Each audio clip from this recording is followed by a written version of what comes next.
Hello, everybody, and happy Monday to you guys. It's great to see you guys up here. And as always, it's another episode of the Grief Let's Talk About It podcast. You guys already know what to do. If it's your first time tuning in, do me a favor. Head over to that YouTube channel, hit that subscribe button, hit that bell notification so you'll be notified every time we drop a new episode. Because, we be bringing those conversations to you guys, in an effort to normalize the conversations around death, dying, and grief, but also to let you guys know that you're not out here by yourself. There are people out here that are going through the same things or similar things that you've gone through, and they have some amazing, amazing stories. So now, before we get started, and I bring up my next guest, because you all guys already know the guests that I have are truly, truly amazing, intelligent, and they have tools and resources that you guys can use, actual tools and resources that you guys can use.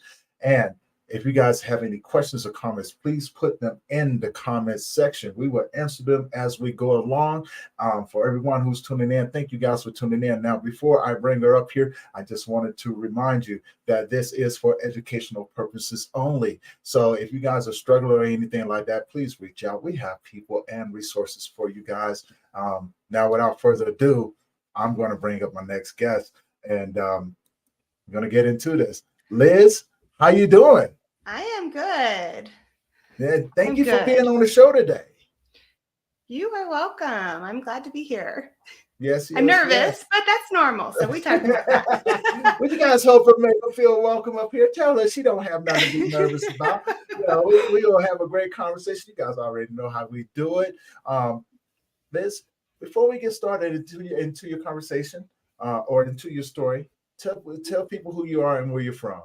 Okay, so my name is Liz Moyer. I am actually a licensed professional counselor, transitioning out of it though. And I live in Missouri. I'm not originally from Missouri. I'm from Texas, where I'm currently sitting. I'm in Houston visiting my mom, but I actually reside outside of St. Louis, Missouri. So that's where my counseling practice was set up. That's where I did my counseling. Awesome. Now, before we get into the work that you're doing right now, you got an amazing journey. Last time that we talked, you was outside in the woods running around. Yes, I was. What I thought? I was like, all right, here comes the Blair Witch Project again. I was like, run, no, Liz, run. Yeah, I'm not afraid of the woods. You know what? I'm not afraid of the woods as long as it's light out, right? As long as I can see what's in front of me, I can be like, all right, look, there's a bear over there, and then there's a guy in a hoodie over there. I don't know if I'm going to the guy in the hoodie. I'm definitely not going to play with the bear. So I'm just going to go back the way that I came, I am much better solo camping. My husband wants to find bears. So that's his goal. So last time we went camping together, he actually put toothpaste outside of our tent, hoping to get some bears to come. I was like, what? When I woke up the next morning, no. So by myself, I'm okay. I'm not afraid of them. With my husband, I might be a little worried. Well, yeah. I mean, he's putting toothpaste out there. Don't you know that bears can they come on there like, oh, toothpaste, a foot. Come here. He's the one that the campsite told him, don't put toothpaste, don't leave toothpaste. So that's why he put the toothpaste. He's like, I want to see a bear. I traveled all the way to Colorado. I got to see one. So he's the reason why they put warning labels up. Yeah. I go camping all the time, and I see those warning. You tell your husband to stop. Tell him to stop it right now. He's gonna say once he sees a bear, he'll stop. Well, you tell him we can take him go see bears. He ain't got to invite him to the campsite now. That's my theory too. I digress. But yeah, I've been waiting for this conversation, and the last time that we talked, we talked for a good little while too, right? Yeah. I was like, man, where's the record button when you got it, right? No, I've been waiting for it, just so people can know more about your story, more about who you are. So let's talk about who Liz was growing up. Okay. So basically, I'm kind of when they ask that question of where are you in the sibling order? I'm like, I don't really know. Can somebody maybe help me? I don't know. I was born an only child by my dad. Uh-huh. My dad and my mom divorced. She went on to have one more child. So I have a half brother. My dad remarried, and I have two stepbrothers. So technically, I'm the youngest child, the oldest child, and an only child. So depending on where you want to look at it. Well, I think you're the oldest. I would say biologically with yes, I'd be the Yeah, oldest. yeah. Raised by my dad and my stepbrothers, where I was the baby, and so I got kind of tortured a lot. Okay, now when you put it that way, I would say, okay, if you got tortured a lot and you got two older, step siblings, I would say Yeah, that you're the baby, but you're also the only child. and the Yeah, oldest. you had interesting through the run at it. I get it. They were like, hey, we got a little sister. Let's pound on Oh them. my goodness, they did. And then I raised boys. I had 2 boys, and now I've got 3 stepchildren that are all boys. Oh I'm done wow. with boys. Can I have some girls in my life? I don't Not know. this go around. Nope, not this go around, No, stop. And then I have a grandson. My grandson was born last year, July 26th. Ooh. Grandson, another boy. I'm like, come on. That's all right. We need more football players out here in the world. That's okay. He can be a football player. He's packing. Y'all hear that? Y'all be careful. She got a little one out there that's gonna be beating people up. Y'all be careful out there. Yeah, you're right. So it sounds like you've had a pretty interesting childhood. You're the oldest, but yet you're the youngest out of the boys and everything, which I understand that. Now, how was your relationship with your parents as you was growing up? So I actually, I was raised by my dad. I was in the 80s, so that's kind of different, right? I mean, my mom, she remarried, then she got divorced. She had my brother, but she was working her career because it kind of was important. So she saw us every other weekend. Mm-hmm. So I was really raised in that household with my dad, my stepmother. And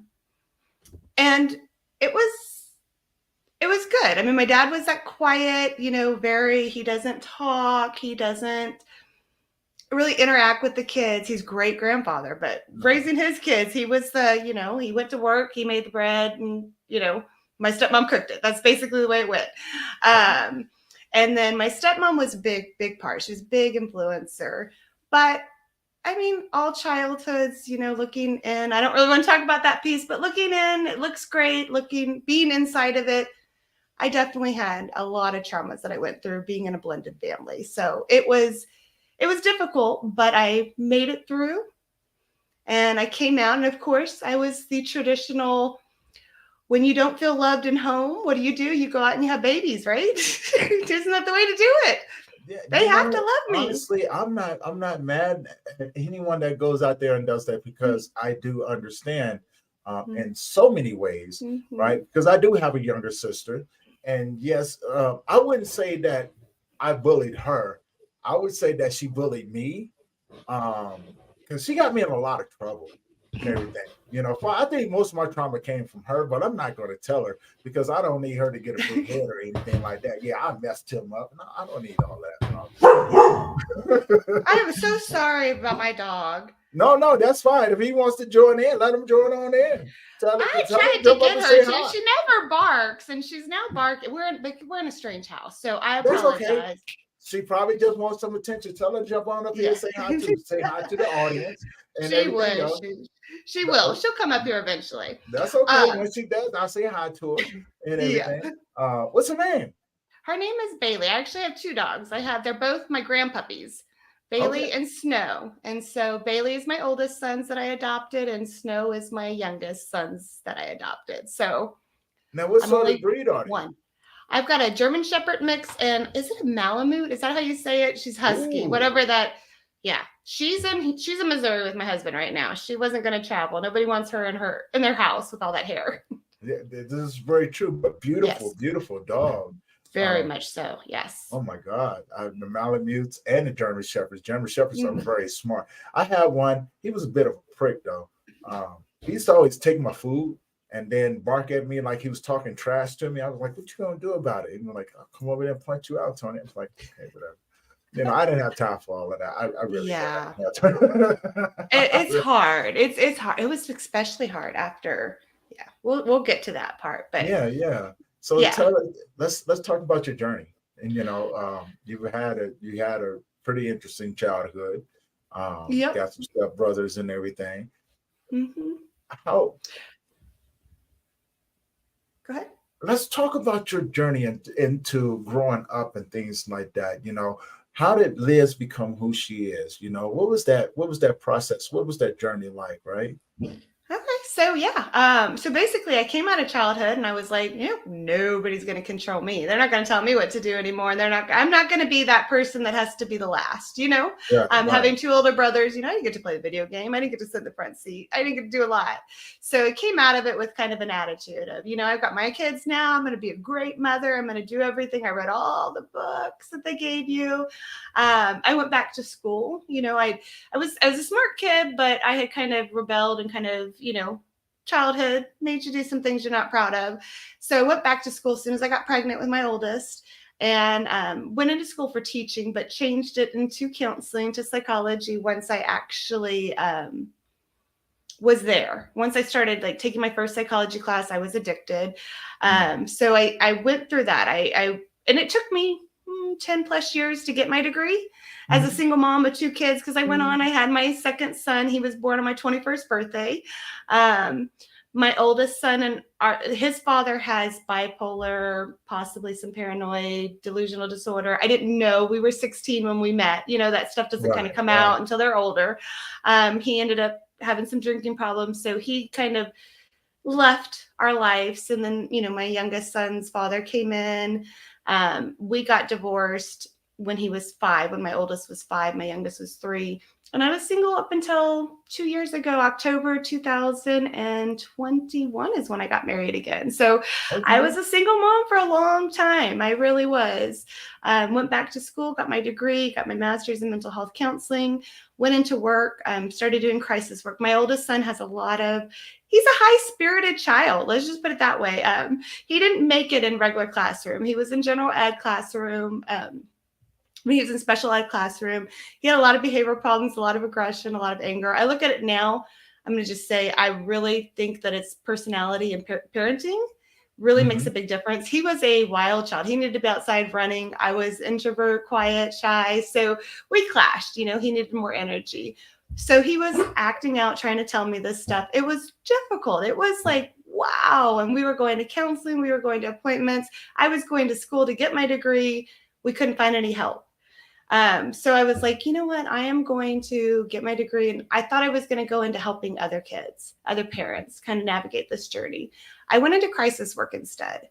And I like it. And of course, there was some crisis because we had a lot of crises. I'm sure there's a lot of parents, not a lot, but there are parents out there that have kids that did the same thing that I did. Very difficult to raise. You're kind of in and out of the hospitals. You're kind of in and out of the counseling offices. Raised him, got him through it. He had a lot of demons he had to fight, and he's still fighting them. I mean, he coming from a father with a biological background to kind of predispose him to some of these things, especially with the alcohol. He's fought some battles. So we got him through that. Finally, 2021, I said I got married. I opened up my private practice for the first time. I finally opened up my own practice. I wasn't working for somebody else. Life is great. We had our house built. We moved into it February 2022. Opened up my mental health practice. About that same time, February, March 2022, started taking clients. My 23-year-old had moved out the summer of 2021. So I was kind of dealing with a little bit of empty nest syndrome. I was going through a little bit of a depression, but he had came back. He had went and traveled for a while. He came back in January. He settled right down maybe about 5 miles from my house. Okay. And he was a big helper. He helped with the 3-step kids. He was always over there. He's talking about how he wanted to read to them. He's an old soul. Very old soul. He still wrote checks. A 23-year-old that still wrote checks over the little credit card. Didn't buy himself things. If he bought himself a TV, he'd go take it back because he's like, that's too big of a purchase. He wanted to save his money. He wanted to be 101 years old. He was born in 1999. So he thought if he could be 101, he would live through 3 centuries. He didn't get that chance. And so on my stepson's, I'm trying to think of it. He's 10 now, so that would have put him at 9, 8. 8th birthday, 9th birthday was his 9th birthday. We had a big birthday party. My son had a little bit of social anxiety. He was a shy introvert, and we had spent the whole day together, from 1 o'clock. It was, 9 o'clock at night. We finally settled in, got the kids out of the pool, put them in the basement. They were all playing. We sat down with a board game, and the adults were playing board games. he had an anxiety attack. And as a counselor, we say, go for a walk, right? You're feeling angry, go for a walk, calm down, go for a walk, calm down. He had an anxiety attack. He went for a walk. And we waited. He didn't come home. We heard a big, loud boom. Other people were concerned. So they were like, are you sure that wasn't your son? I'm like, no, it wasn't my son. That was probably kids downstairs playing, no big deal. We went outside. They wanted to look around just to make sure, he didn't fall or something. Because my son had some pass outs or blackouts. Mhm. We didn't know what was going on with that piece. And so we went outside, we kind of checked, we came back inside, but the party was kind of over. It had been an hour. He hadn't come back. We had other people there too, his age. They had left, came back. So it was just like, it's time to go. Everybody left. I closed up the garage because my son still hadn't come home, and that wasn't like him. And not to say he had left his car there because he went for a walk. And Mhm. so he had to come back. But my husband was like, well, maybe he called an Uber and he went home. And I'm thinking, yeah, that kind of sounds like Dylan, right? I mean, he would, say, I'm just going to go home and I'll text mom later.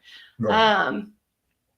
No, I texted him, calling him. Finally, went through Facebook, just sitting in the garage, waiting for him. It's like 12 now.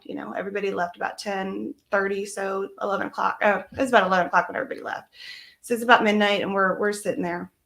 And I see on Facebook that a pedestrian had been hit. That was the noise that we heard outside. And I just knew. I mean, we were out in the country. There's no other people walking. So I got in my vehicle and I drove to the front of the neighborhood where they said the accident was. And I found out my son was gone. That second, I knew when the police officer, I'm sure, I don't know, as a crisis worker, I've dealt with police officers quite a bit. So when I rushed up to him and ran across the street and they've got the highway closed off, and I know that this is, some stranger running up to a police officer, they'll tell you to go home. He didn't tell me to go home. He said, come across the street, let's talk. That's how I found out my son was gone. And it felt like literally they show the cartoons. I know you've seen them, and I know we talked about it before, but they show those cartoons where it feels like my body my soul just got knocked out of my body. I mean, I really felt like that. I mean, it was just like I no longer knew who I was, where I was, when I was, how I was. I knew I had clients. I knew that I had clients that I had to tell this to in some form of way to say I couldn't be there to help them. Right. I knew I had to tell my oldest son. I didn't know how to tell him. He's in a different state by himself. There's nobody there to help him. And so we got through it. It was difficult. And like I said, since then, it's just been kind of I'm on my journey right now. I'm still on my journey. We talked about that, as camping. So the first thing I knew is counseling alone wasn't going to help. I had all the skills. I had been through CEOs and extra classes, and grief, just, this 1 year mark, this expectations of, it's after 6 months and are we falling into depression? No, I'm sorry. But when you lose a child, you're going to be feeling that for a lot longer than a year, a lot longer than 6 months, most likely probably the rest of your life, because you don't really get over it. You just learn to live with it. And so in a lot of ways, yes. In a lot of ways. And the reason why I said it, now everybody's going to be different when it comes down to child loss. And I know this, I'm going on 9 years this year since my son passed away. Right. And I will say this, don't have any expectations. Yes. Right? Don't take what I went through and use that as a guideline. Just don't, right? Because the way that my grief shows up with me, it changes. But I will say, the biggest suggestion that I could ever give when it shows up, learn how to pivot with it, right? And be open to where the direction that it's trying to take you in. Yes. And the reason why I say that is because the grief is your teacher. It's there. It's not there to destroy you. Yes, it's going to hurt. And it doesn't get any more truthful than that. It is definitely going to hurt. Yep. And so for some people, it's easy to get stuck, Yes. right? Frozen. Yeah. And coming from a place where I didn't understand it, but also listening to your journey as being a psychiatrist, a counselor, and all those things, you know, this is where that extra meat gets added into it, right? And so you have some tools, you have some skills. I would Yes. say use your grief and just kind of add to it as you go, because those different stages of grief, it ain't no telling how it's going to show up. It really isn't. And And everybody's different. Everybody, I mean, like, when we talk about, and that actually though creates conflict. I think that's part of the conflict is people get these expectations because they grieve differently. mhm, So if I am a person, which I'm not, I definitely wasn't a person that was just going to go to work and go work 60 hours a week. That wasn't going to happen with me. My right, husband, completely different. For him, right. We that was the talked way about he that. dealt with it. He threw himself into work. And so when you see people who can do that, who go to work, who, like you kind of said before with the tears, like some people are crying on the inside. And Mhm, so society doesn't see that. And so society puts these expectations. I didn't have any expectations. I was a counselor. I knew this was going to suck. It was going to be a hard journey. right. But I was getting, especially as a counselor, I had that extra. Well, you're a counselor. Why aren't you better yet? You're a Yeah, yeah, counselor. Don't you have all the coping skills? You're a counselor. You should be okay. And well, no, none of those coping skills, nothing's going to help me at the beginning of my journey because I was right. trying to figure out I was in shock. I mean, on all reality, I don't know about you, but the first year for me, I was in shock. All the healing that I went through, I did it in a dissociated state. Yeah. So once I came back out, I mean, yeah, it helped me, but I needed to still process it again once that grief kind of sunk in and I was able to say, my son is no longer Mhm. here where I can see him every day. Yes, he's here with me, but that's my own spiritual journey that I took to find him. But do you see how I'm Totally. saying that expectations of other people start to impact how you grieve because you add those secondary emotions? You had guilt, you had shame. I'm already Mhm. grieving, I'm already struggling, I'm already suffering. I don't need to feel bad because I didn't wake up this morning and we were talking about the dogs, right? Right, right. I mean, I wasn't able to take care of myself. How was I going to take care of kids, dogs, everything else? And so by adding that guilt of, oh, you know what, I forgot to feed her last night. And I know that's a bad, horrible thing, and we had a lot of people in our house, but things get lost. You forget about them. Your brain is completely gone. And so if I was to sit there and add guilt of, oh, I didn't feed my dog last night, I'm a horrible dog mom, I'm a horrible person. Like, how can I do that? No, that's just adding to I'm already grieving. I don't need to add that Mhm. secondary emotion to it of guilt and shame. So we kind of made those rules from the get go. We're not going to do the blame game. And that included ourselves Mhm. because Yes. we blame ourselves after it doesn't matter how it happened. We blame ourselves. This was a completely no fault, I shouldn't say no fault accident. It was a drinking and driving accident. I mean, the guy was drinking that hit my son. My son was walking, he was crossing the street. His one foot was on the white line, the other foot was not. And he got hit because the guy was driving too fast. The guy didn't swerve. The guy didn't stop. The guy didn't even bother to stop to render aid if he would have. Right. Um, and I don't even know where I was going with that, but I'm just saying like everybody's different in grief and how we handle it and what we have to go through. So part of that grief for me also was the injustice. Yeah. So when people are telling me, get over it, get better, why are you angry? How can I not be angry? How do you expect me not? I'm not reacting to it. I'm not throwing things. I'm not destroying things. I'm not breaking things. I'm venting, but I've got to go through that. And I Mhm. found in my own personal journey, now granted, because we're all different and we all have different supports, I didn't have those supports in place that understood grief. Not to say I didn't have supports, I didn't have supports that understood grief. Right. And so it was putting a lot on me to be perfect, be better. Why aren't you handling this? Why aren't you getting your, and it took a lot longer, I think, because of those battles that I was fighting. I understand, and I definitely am not going to take away anything from that. Um, I'm just going to add to it. What happens a lot of times, and you said a key word, you felt that it was taking too long, right? Mm. And that's where I get people to back up a little bit. Yeah. Don't rush it, right? Because when you start to rush it, you may find yourself in a bad situation. Not everybody has the tools or the patience or the fortitude to go inside their grief and go, okay, I'm gonna sit with you here for a minute, right?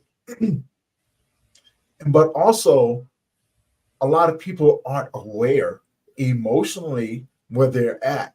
And so combined with that, so if a person was to see me when I was going through my losses and things like that, and try to use what I was going the way that I dealt with those things as a blueprint, I will tell you they will find themselves in more trouble than a little bit. And the Mm-hmm. reason being, because not everybody's going to take what they've gone through and use it in a way and step into this grief field, right? Yeah. A lot of people aren't going to do that. They're going to find ways of doing it. And you said another thing, which is a prime example. Your husband jumped into work, working 60 hours a week, Mm-hmm. because as a male, we don't know how to deal with it. Secondly, it's unfamiliar territory. Thirdly, we think to ourselves, if I can keep myself busy enough, it'll go away. Mm. Right? So now let's put in variables that what you're now starting to see, right? The pressures of providing, the pressures of not wanting to be weak for our family, right? The pressures of always being a protector Yeah. of the family as a male. Mm. Now, when you factor those things in, ask yourself what's easier. It is easier for me to stay away from everyone because I don't want the burden of seeing me feel the way that I do. Perception versus reality, right? Yeah. You see me working all the time. You see me still carrying on the responsibility. Reality is, as you already know this, inside the world has fallen apart. I don't know how to put it. There's the result to what I know, and that is work, provide, keep my mouth shut. Right. Yeah. Downside to that is eventually it catches up. No matter if you're male or female, brother or sister, you know what I'm saying? It does not matter. Eventually it does catch up with us. Now you Yes. did something interesting as well, right? And I agree with what you did. I'm just going to touch on it a little bit. I'm going to give it back to Okay. you, and so we could touch on it. But you went on a journey. Yeah. You went on a traveling journey, right? You said, I no, did. I'm not doing this. I'm going out. I did. I did. And I got so much slack for it from society, not from the people that I lived with. Because granted, after this happened, my oldest son came to live with us because he was in another state. And I'm a mother. I'm not going to lose my 26-year-old Right. as well, excuse me. And so he moved in. Now I've got him, his girlfriend, her 2 kids, my husband, and 3 stepkids, all in a house. My and I sorry, my son was my best friend. I mean, both of my children are my best friend, but my son was we were alike. We were same personalities. We meshed. We talked all the time. We always talked, had these conversations. So after this happened and I've got all this chaos in the house, I couldn't hold up. I could not take care of anybody. I couldn't even take care of my dogs. I couldn't take care of myself. I left. I did. I said, I'm out. And I first started, I went, it kind of started with, remember, I told you I wasn't going to do counseling. I knew counseling wasn't going to be enough. I already had all the coping skills, all the resources. Not to say that counseling is not great for people who don't. I got my education in it. I got my degree in it, and then continuing education. I had everything it could offer me. Now I needed a different. So the first thing that I tried was I went a little bit alternative, and I went with ayahuasca. And I went to an ayahuasca ceremony because it was more than just grief. It was existential. What was the purpose of life? Why did this happen to me? I had suffered enough. Now I lost my best friend. How am I going to live? Everybody was like, Liz is dead. Liz is going to kill herself. I mean, that is just the reality. That is what people were afraid of. Right. This was my world. And so when I left, I did the ayahuasca, nothing happened. I didn't get any hallucinogenic effects. I didn't get anything like that. I tried it, but I did get hit with a question that, I mean, like I said, I was starting off with this, why me? Why me? Why my life? Why my son? Why do I have to suffer?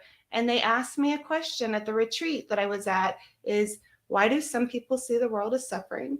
And why do some people see the world as hell? And I thought, my first reaction was like, well, obviously you've never suffered. Because I'm like, if you suffer, the world's not good. Look around you. But I'm also in a very biased field. So I was like, I started exploring that question. And so from there, once the ayahuasca retreat was kind of, I'm not going to say it's a failure, but it didn't have the effects that I wanted it to. I went into it with expectations. It didn't come out of it. And probably, honestly, I wanted to see my son.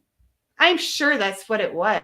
In some weird way that I was in, if I can go on this retreat and I can see my son again, that's where I was thinking. I didn't. So I'm asked with this question, and so I didn't want to go home. So I just kept going.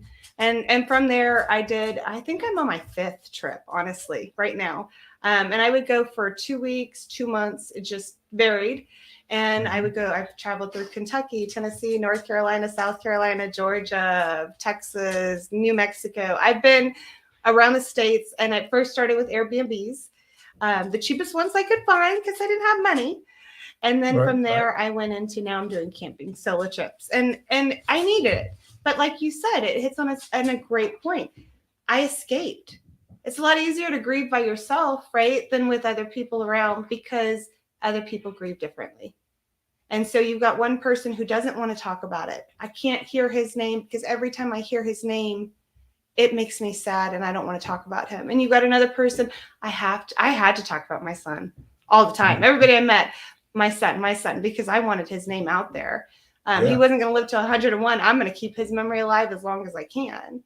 And so that's kind of where I've been. And I'm now, like I said, on my 5th journey. I'm actually stopped back in Houston to visit my mom. And then I'm thinking where I'm going to go next, or if I'm going to go home. And I don't really know. But I like the physical journeys. I did a lot of meditation, a lot of insight, reflection, reading. I also did the applied shamanic counseling. I don't think I mentioned that yet, have I? No, we did. We talked about that because remember we was talking about, I told you that my great grandmother, I was raised by some strong women in the family, right? And so it's interesting to hear that you say that, because I started smiling. I was like, man, wait till she hears this, right? And it's crazy. But I want to back up a little bit, right? Because you said something really interesting about people. You said a lot of really good. You made a lot of really good points, and I want to touch on one specifically where people were saying you're counselors, you should be over it, and things like that. And I just want to say to those out there who are going through it right now, I know this is going to be hard to take in, but you can't take it personal. A lot of times what people do, they want to see you better, right? But the problem is that the people who are saying that, as much as it sounds insensitive and things like that, they're not meaning it to be insensitive.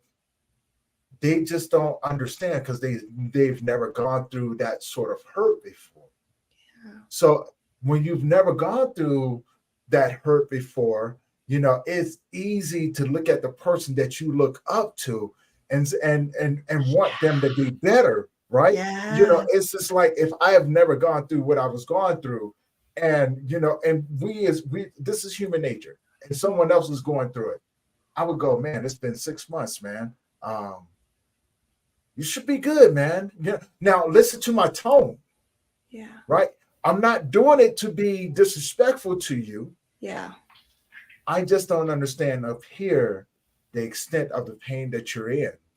Now, on the opposite end, now that I've gone through it, and I've had people say these things to me, because I look, I used to want to get mad at people when they used Yeah. to like, man, I was like, man, I'm about to punch you out, man. I'm about to put this one in your mouth, Mm. right? Then it dawned on me, I can't take it personal. No. And the question was, why not? Why not? Because it's Now, not personal. well, because it's not personal, but listen to what we say. We already saying the answers out loud. Yeah. They don't know what I'm going through, Exactly. right? So now you take that part. They don't know what I'm going through. Mm. How truthful of that is it? Because if they knew what you was going through, They wouldn't have said it. exactly, that conversation would be so much different, right? Yes, it So would have been. when you have that understanding, they don't know what I'm going through, right? You have to back yourself up a little bit, as I like to call it. You have to put yourself in check. Yeah. You have to check yourself, right? And the problem is what you said before, though. Really quick, I'm going to interrupt you because what you said go ahead, before please. is when you're grieving, it's really hard to check yourself, right? This first year, especially even maybe two. I mean, it's hard to check. You know that it's not personal, but it feels like, well, I want to just correct everybody. I want everybody to get this and understand so that they know. But yeah, it makes it really hard because you are the one that has to keep yourself in check while you're in the middle of grief because so much of society doesn't understand. They don't. Right. And Now so that's what separates us, though. mm-hmm. That is what separates us. Now remember what I said in the beginning, right? Not do the work that we do. So how we got on our healing paths is following first our instincts about what our body and our soul was telling us to do, right? And then we follow a path. And along this path, we develop this way of thinking. We develop these tools that we didn't know where it came from, right? Mm-hmm. So when I say check myself, you're absolutely right. Not everybody's going to be able to do that. Yeah. For me and for those out there who can relate to those general areas, we don't have that expectation of everyone else. That's why we know that it's hard, right? So when a person says, hey man, it's hard to do something, I know. Mm-hmm. I get it, right? You know what I'm saying? I'm not taking nothing away from you. I really am not. Only thing I'm saying is that in certain areas right there, start with some basic stuff. Learn how to breathe a little bit, right? Yes. Learn how to drink a little bit of water, Mm-hmm. right? Like you said, get away from everything. Clear yourself out. Yeah. And then from there, you want to surround yourself with people who have gone through similar things because other people are going to piss you off. That's a nice way to say it. Yeah, well, and that is a nice way to say it, right? Because how many times have you had your loss compared to the loss of an animal? Yeah. Right? Now, here's the funny part about it is, right? Is it personal? No.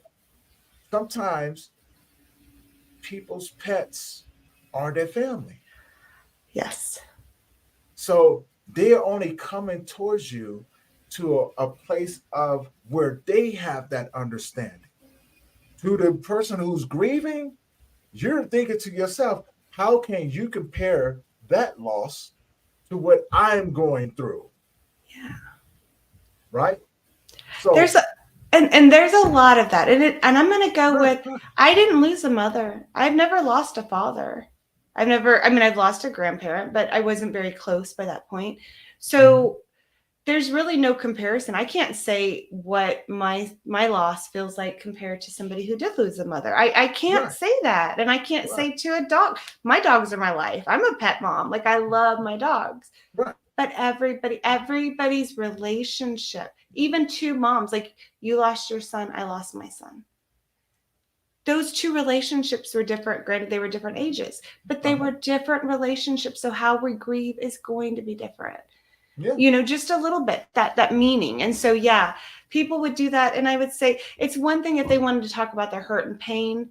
I didn't mind. I'm a big person of the same thing with people say, I'm going to pray for you, or I'll send you loving vibes, or I never got offended by those kind of words. Some people really do in the grief journey. They really, really do. God's not here with me anymore. Like, he abandoned us. Don't say I'm going to pray for you. People get upset. I didn't. I understood that. Just don't tell me to move on. Don't tell me to get over it. Don't tell me, oh, you know, I lost my dog and, you know, I was perfectly fine a month later. I don't know why you're still crying. And then people have said these things. People literally do. And I'm just like, I have a counselor. I've been had all these clients that are coming to me as I'm sitting there trying to tell them, why don't you do this? And they're like, well, I just be by myself because people don't understand. I'm a burden. They don't understand. They don't want to. I now understand it. I was like, wow, this makes sense. I was giving them all this advice, but I had no idea what they were actually going through.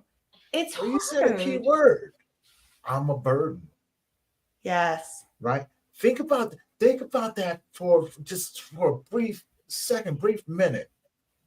How many times do we go around people after we've gone through the most horrible thing? Now, I know what it's like to lose both parents. I know what it's like to lose my younger brother. I know what it's like to lose many friends to either homicides, suicides, overdoses, or police brutality. I know what that feels like, right? Yeah. So I have a different way that I can pivot to conversations with other individuals that have gone through something similar, because I've had to walk there. It was the process of the healing that got me to where I was. You know, my approach was not the traditional way, right? Just like yours. Yours is not traditional. Because it adds to how we show up in other people's lives. Not everybody's meant to do that. Most people are meant to have us show up in their lives. So now we have to look at our roles that we have in here, right? You know, how many times did we go around people and felt like that we were a burden? That's why we isolated ourselves, right? Like, I don't want to be around this person because of this thing that I'm carrying is so heavy. I don't want them to worry about me, because deep down inside you're worried about them. Yep. You worried about. Go ahead. No. I was going to say, because there's another point too. Is sometimes you get tired of people not understanding. So it becomes a burden for you to carry it all by yourself, and you can't talk about it with them. You can't. So you're carrying it, and they're talking about things that are just kind of like I get at this a lot. And maybe I'm different. No, you're on the right path, right? You're definitely on the right path, and I definitely understand what you're saying. Now, I want to add to that, right? I'm not going to take anything away, because there's no right or wrong way to do your grief. Yeah, right. There's definitely. But there's certain things, there's a certain pattern that you have to go through, a certain blueprint, no matter what loss that you're going through, right? You don't want to be around those people because, you know, they don't understand. Now, here's the key to it. You have to be around people that do. That's the reason for those support groups. You ever heard the term, you have to find your tribe? Yes. Right? All the time. So that's important, right? Yeah. We're not designed to go through these things alone. That's why when you go out there and you finally start to find people that you can relate to, your conversation changes, right? They're more accepting of you. They're more in tune and have more compassion and empathy towards you, because they do have a general idea of what you're going through the relationship. Yeah. Through the similarity. They're not going to say, I know what you're going through. They're going to say, let me walk with you. Yeah. You know, Big difference being, Yeah, when huge you're in the difference. company. Yes. Yeah, a huge Yeah. difference. But and that's the reason why there's some people that are designed in a different way to carry ours in a way to where we could serve other people. And there's people, um, the reality of it is we are the seasonal ones. You ever hear Yes. that phrase before? Yeah. And it's a hard reality, right? Hmm. But it's a true reality because I don't think a lot of people understand that. And I've had to admit this. So the last couple of years, I've been on this kick of, you know, why all of these different people and this and another. And I had to stop and I had to take a breath. And again, I had to check myself because I was taking it personal. Why all these different people leaving? Then it Yeah. dawned on me. I started looking around and I said, man, I'm the seasonal one. Hmm. It's not as if these people are leaving me. I'm Just move. only with them for a short time to give them what they need Yeah. until it's time for them to go on their journey. See, and again, when you I have that understanding. I'm not saying that it works for everyone else. I'm not saying that Yeah. at all. But I will say for my reality and the way that I have seen it, I can admit that I'm the seasonal one. I'm the one that shows up into your life until you get from what you need to me. And I used to take it personal before when people used to leave. Now, when I see people are strong enough, they can breathe and they're able to walk the path that they're Mhm. on, I can let go. I step away Yes. and I Yeah. go, I wish you well on your journey. And if Hmm. I do see you again, I look forward to hear how life has treated you. Yeah. I look forward to hear how you have turned out and how this thing has changed you because you're not going to be the same person when I meet you again. But if I do not see you again, I do not see you again, I want you to know that I enjoy my time and these moments with you. Yeah. And They I call wish us you the well. wounded healer. That's what we're called, the wounded Right. healer. Exactly. We're the seasonal ones. Most Yeah. people that are tuning in right now, thank you guys on Instagram for tuning in. And if you have any questions or comments, put them in the comment section. Anybody over here and or either LinkedIn, Facebook, YouTube, or on Rumble, put your questions and comments in the comment section. If you and we will answer them as we go. But or if you have anything that you would like to add to it, please put it up there. We would love to see. We would love for you guys to interact with us and things like that. And for you guys that are tuning in, we got Liz Moyer up here. We're talking about a very, very sensitive subject, child loss, and she's talking about her journey. Been an amazing conversations, and so we're not at a part where we're talking about how we traveled, but also how we've dealt with. Our challenges as well. So, and I know everyone here has gone through different related challenges. Please, by all means, put them in the comment section, and we'll be sure to get with you, or at least display it on our screen. So you guys, we want you guys to have some fun with us as well, or share your thoughts, share your comments, things like that. But back to Liz. Sorry about that. I want to make sure people Okay. was up to date on what we had going on. Yeah. But yes, um, and these are things, right? These tools and everything, we have to be careful about how we suggest things to other people to make sure that we're not giving the things that work for us Yeah. and saying that this is the way you should do it, because it's not going to work, right? um No.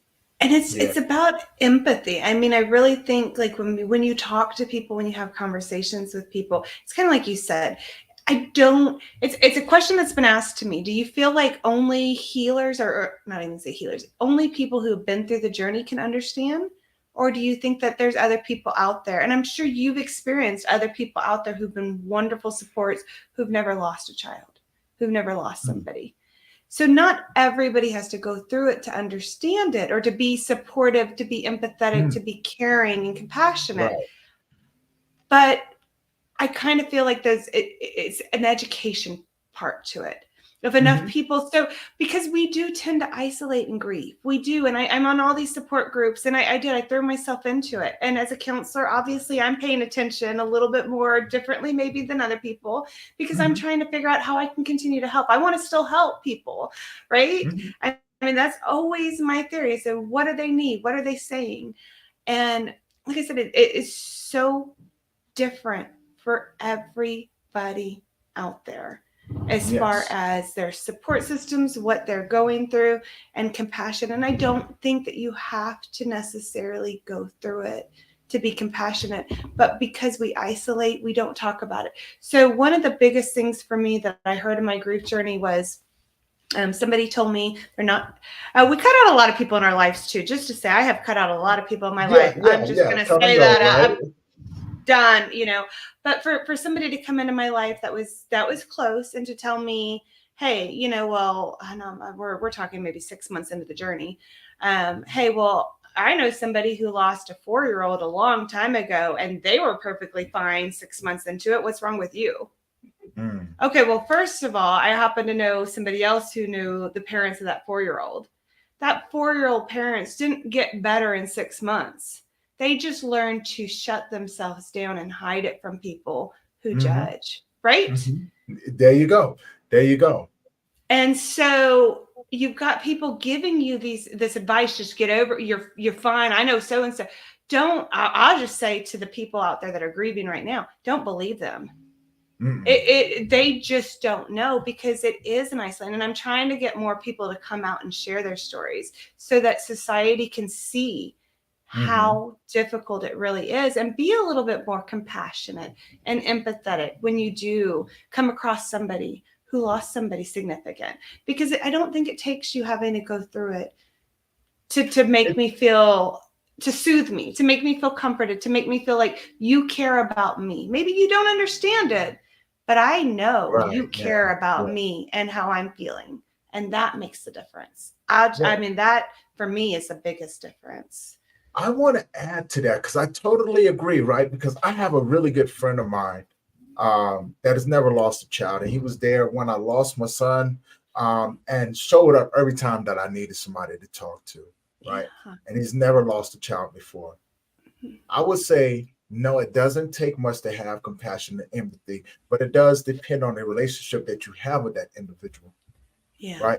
Is that a person that has always shown up in your life, and vice versa? What sort of relationship you have with that person? Because we all have people that we consider friends and family, right? And they all going to show up totally different, but they all also have a limit that they can also take, right? So you do, out of all of that, you may find one or two that show up and go, look here, I'll go get your groceries. You know what I'm saying? Yeah. Like my buddy used to always show up and go, hey man, what do you need? You want to go fishing? Right? Because he knew that was my thing. Hey man, let me go get the groceries for it. And I go to hand him my car. No man, okay, I got it. Just give me a list. I'll go get it for you. You just sit back, or would you like to come with me? And depending on the mood that he felt that I was in, he would go, I tell you what, why don't you come with me? And you know what I'm saying? Then you could just pick out what you want. See, that was his way of saying, Tony, I see where you were at. Yeah. Right? It's you have that one person that say, Liz, I see where you're at.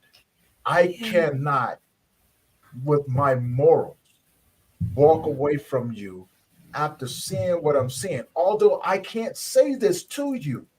Yeah. As a preventative measure, even if I'm wrong, I would rather you come with me so I can keep an eye on you. Yeah. Have a good conversation with you. Now, yes, you do have people like that.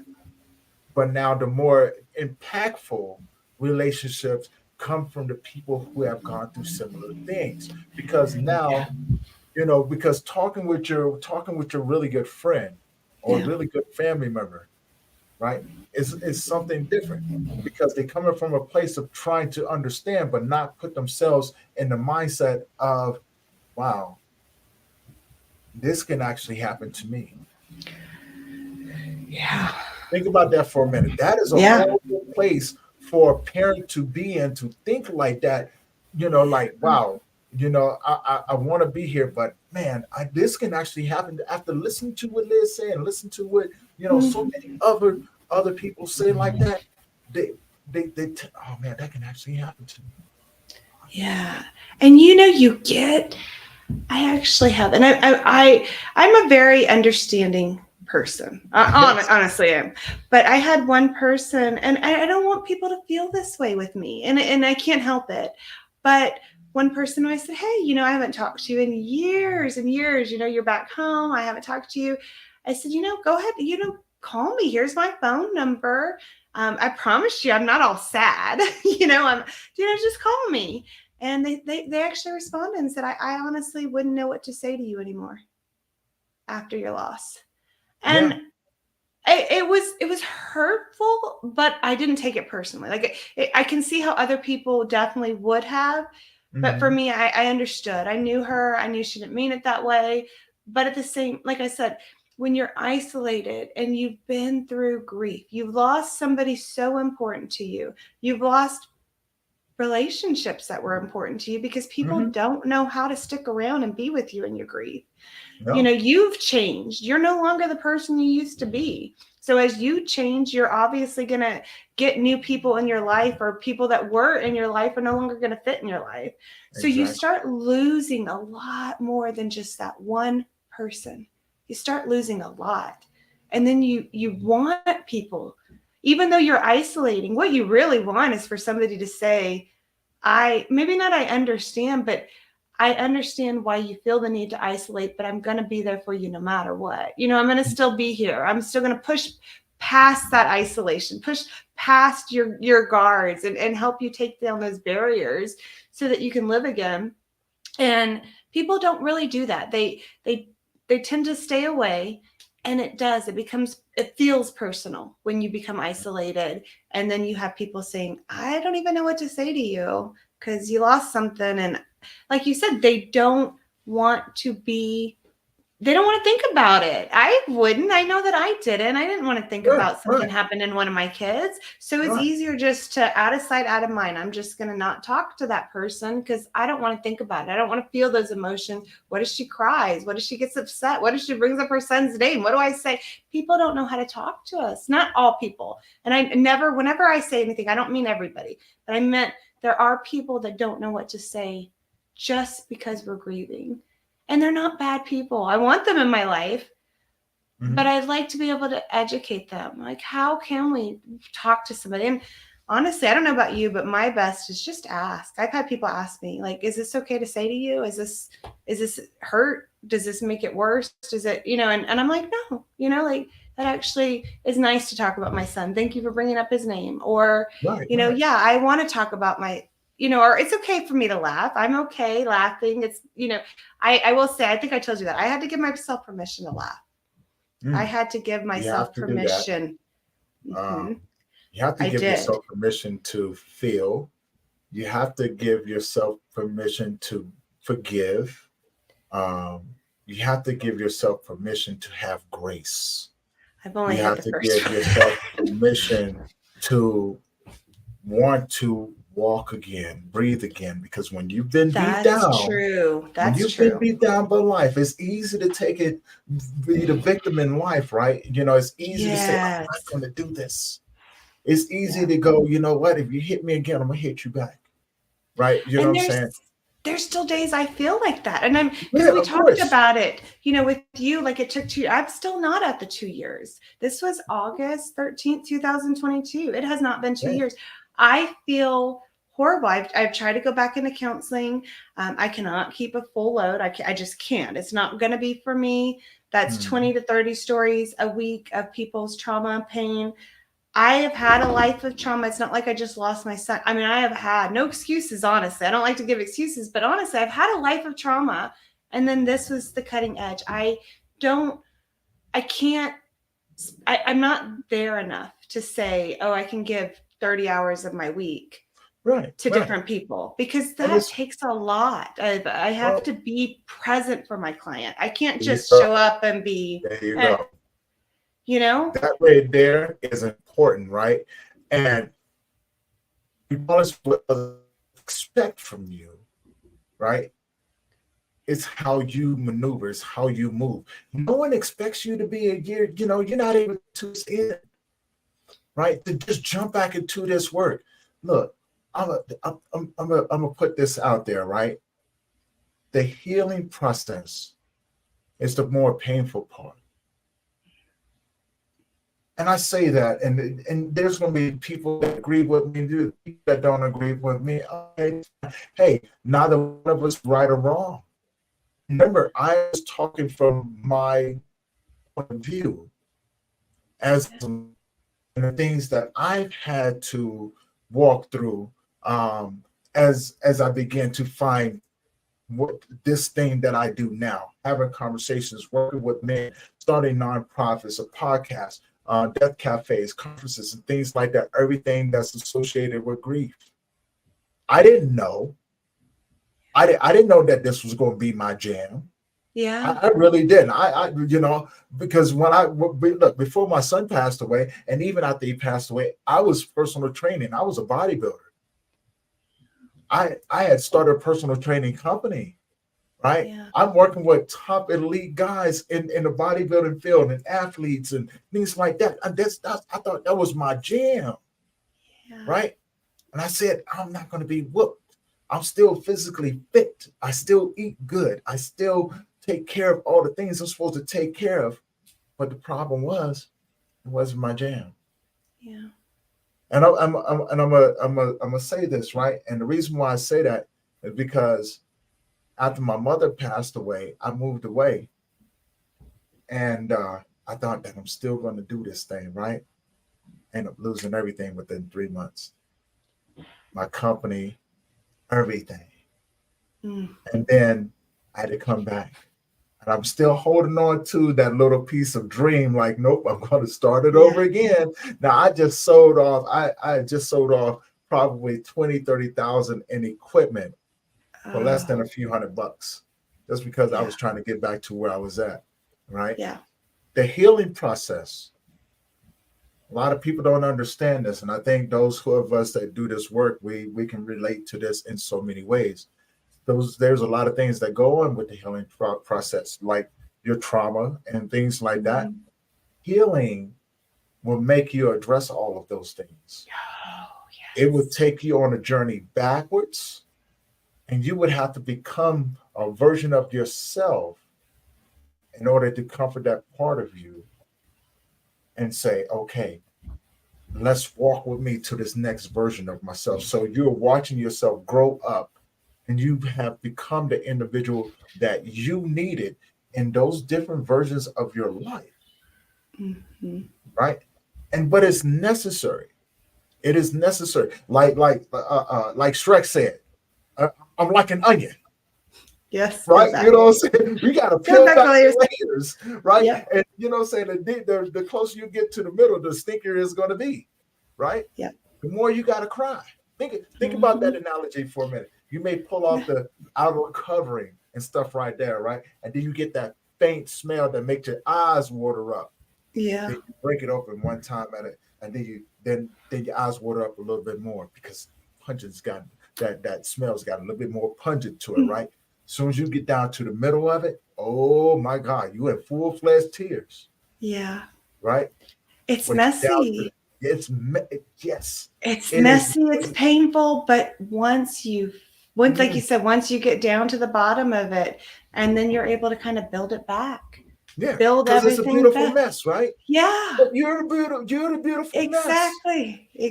You're the beautiful mess. And I have said that from the beginning of my journey. It's painful. It's messy. It's not going to be pleasant. But one thing I was going to do is I was going to document it for everybody. It made a lot of people uncomfortable. But for the people that it touched, I mean, I still have people writing, your words. Like, I never felt somebody understood me until I read your words. Like, because it's a painfully messy journey. A lot of people don't like to see it, but I think not just grief, and like you said, all areas of trauma, anything in healing, you got to peel back those layers. You got to cry a little bit, and you're gonna pick yourself back up and you're gonna be better for it. I just, without a Right. doubt, like you said, you've gone through it. Now look where you're at. You're not where you thought you would be, No, but oh no. yeah. But I'm gonna tell you the beautiful part about um I'm not where I was, and I'm nowhere close to where I'm going. See, I'm still in the beginning stages of my thing, and I'm just this has become my language. It has become my jam. It's part of my purpose, vision, and my destination, right? Or my journey. And there's certain things, certain key points about it. Um, it's a lot easier to have to go with the process, right? Because I understood what the process was, and I said, man, I wonder who I'm going to become. And the reason being two things. I wanted to practice everything that I preached, everything that I told my son. Mm. Secondly, I wanted to I created a contract in this world to show up and be the best version of myself so I can better serve the people. That's just me. That is just me. That's not for everyone, but that's for me. So every day that I get up, every moment that I live, I become something different. The knowledge I attain, the peace that I have built upon, the relationships that I've developed along the way, the people who have helped me that didn't even know that they helped me, the ones who destroyed me, the ones who helped me rebuild myself. Right? Few far in between, right? But it was all of those things that I understood. It was part of the journey. It's the journey, not the destination, right? Because for one, if you focus on the destination, you're gonna miss everything that You're comes gonna along with miss it. it. You're Yeah, gonna you miss will. everything, right? So Hmm. I think Bruce Lee said that if you focus on my fingers, you're gonna miss all the heavenly beauty, Yep. right? And there's If going to be you some bad things along the way too. I mean, the path isn't always well, easy, really, but hey, it's a not really, but beautiful views, but right? when we define things as bad or as good, we kind of put it in separate categories. Yeah. What if, and please just let me know what you think about this. This is just me. Again, you know what I'm saying? I'm not saying do this or do anything like that, but I'm just speaking from a point of view of what if you can look at those challenging moments and those and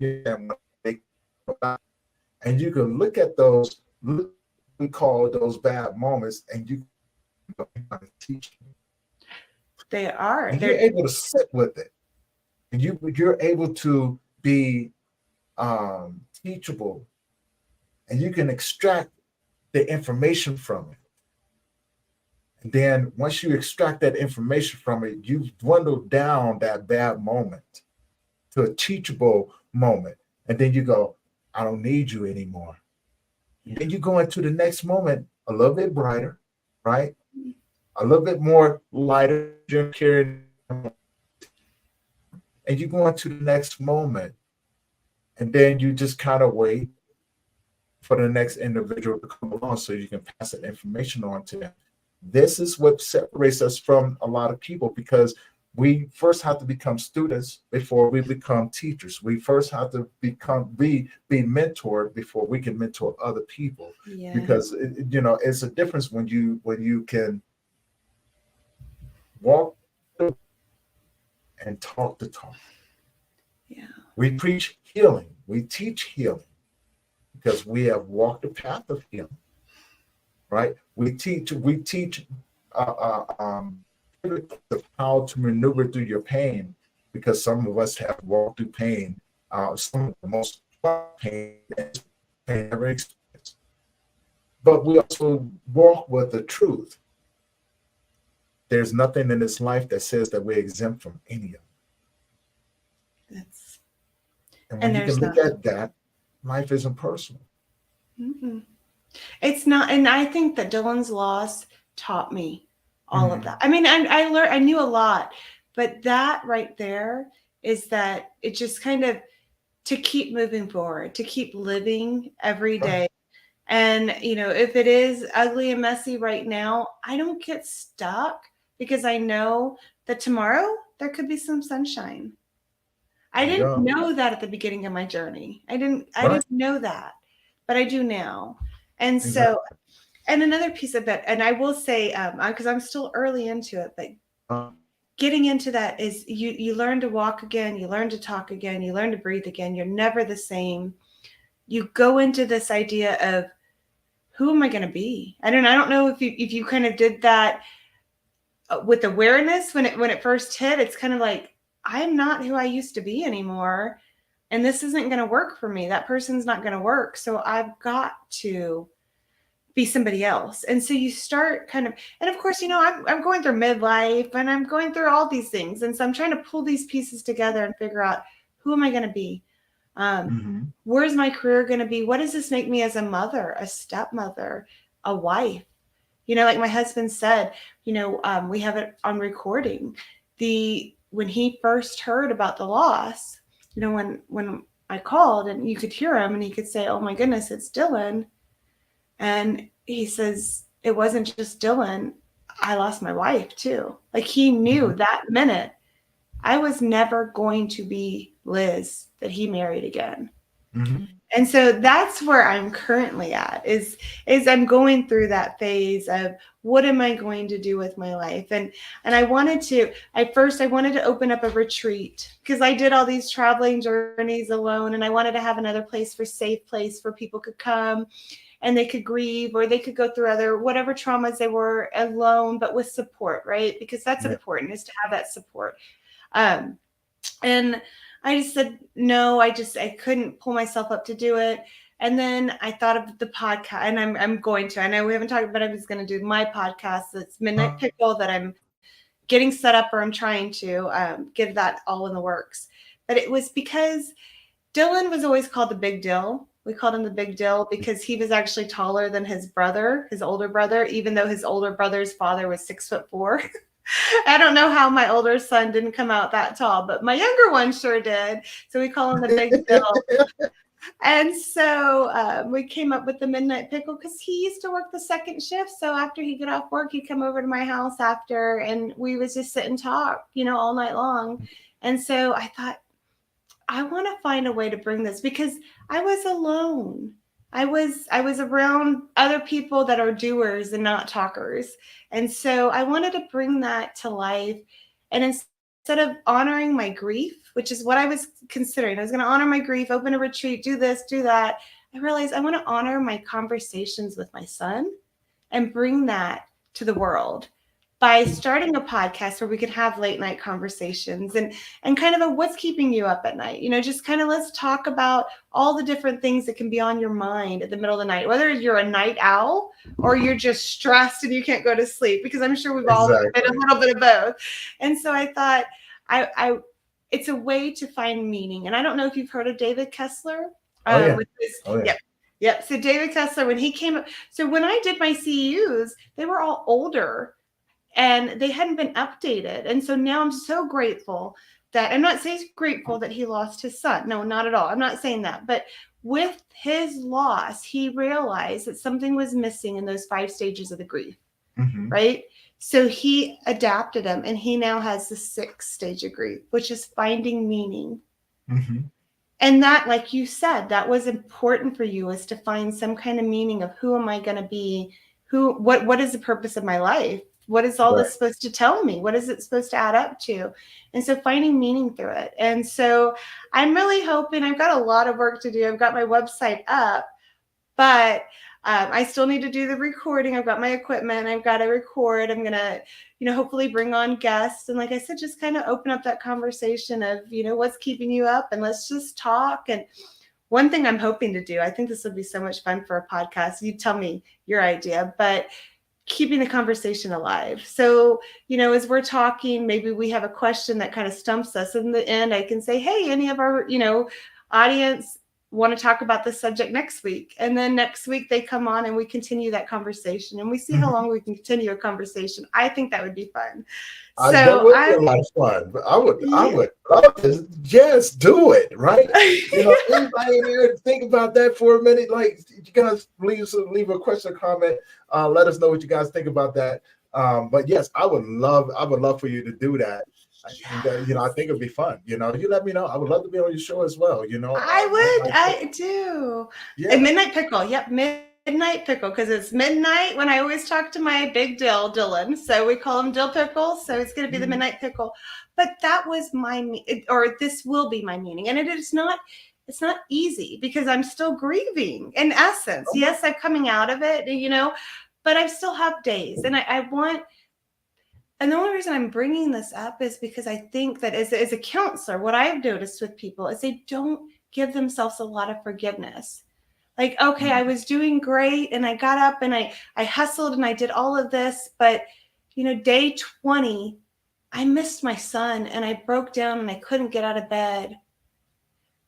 And now people are saying, what's wrong with you? I thought you were better. I am better. I had 20 good days. Give me my one day. Let me have my one day to grieve and I'll get back up. But I want to say that to people who are grieving, give yourself permission to have those days. It's not the end. It didn't mean that you're not improving or making improvements. And so many people will get stuck with that. They're like, oh, I keep getting sad. I keep missing him, or I keep thinking, or I keep, that's part of it.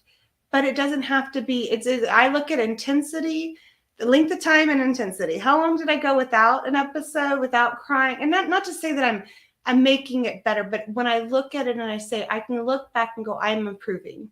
It's been this many days. And when I did cry, it wasn't the whole day. I only cried for an hour this time. And then I got back up. So I'm not trying to do it to be better or, make myself great. I'm doing it as a timeline to say, okay, I am improving. I'm watching myself. I'm taking care of myself. I'm making sure I'm continuing to move. I'm not going to get stuck, but I'm not going to beat myself up when I have those days. Just not going to. And that's the part of it, right? You can't beat yourself up. You have to go with it. Look, there's one thing that I've learned that has been universal across the board. Grief is one, you said it before, a very lonely road. And grief is very selfish, right? Because it's yours. It will show up and say, hey, no matter what you're doing right now, I'm needy right now, right? So I need you to pay attention to me, right? So, those are a couple of truths about it, right? And people can use that in any way that they want to. Grief is very selfish and it's a very lonely road because it's yours, right? And they go hand in hand. It's yours. There's no right or wrong way to do grief. There's not. The only thing that I will always suggest to people, surround yourself with people who have gone through something similar. That will help your conversation. It will help you feel as if you're not out here by yourself, right? As you said before, give yourself permission. No matter what that looks like, give yourself permission to feel, give yourself permission to not want to do anything. It is totally fine. Give yourself, don't beat yourself up too bad just because someone else is doing it a little bit different than you. It's not, right? That's them. And you don't know what they've been through. You don't know their relationship. Exactly. You don't know. You don't know what coping skills, you don't know. They're and not that's you. And guess what? It's totally fine. It is. It is totally fine. There's people like Liz, myself, and so many other people out here. Reach out. Let us get you connected with the right people, right?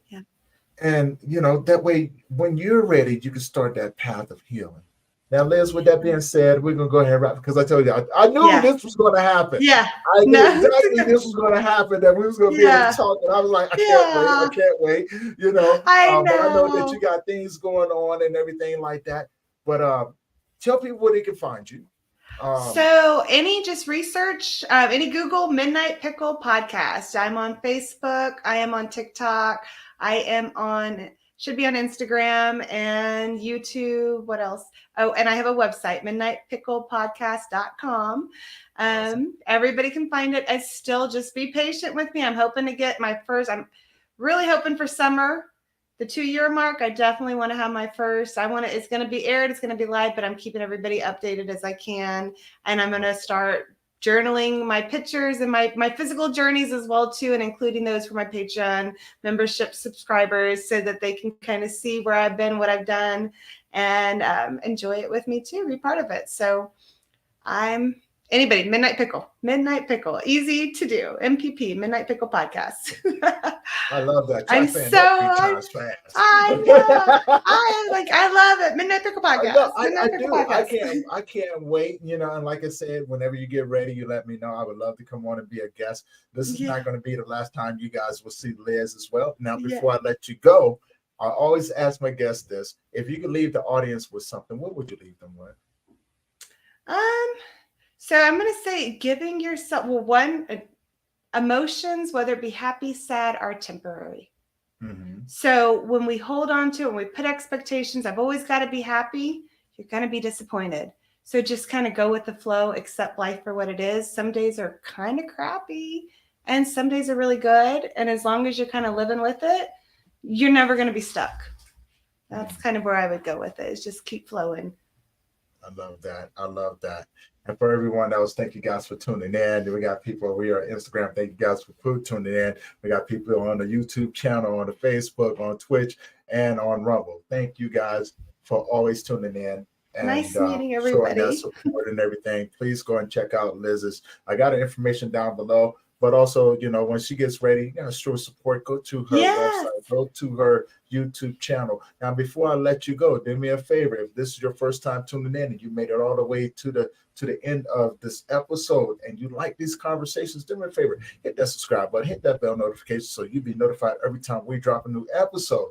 Now, if not, that's totally fine too. If I haven't earned your subscribe, please don't. I just appreciate your support. But if you know anyone who can benefit from the conversations that we have, do me a favor, share it along with them, because you never know who these conversations could benefit. We always have a motto around here: your story can be someone else's survival guide, and we want people out here not only surviving but thriving in their healing journey.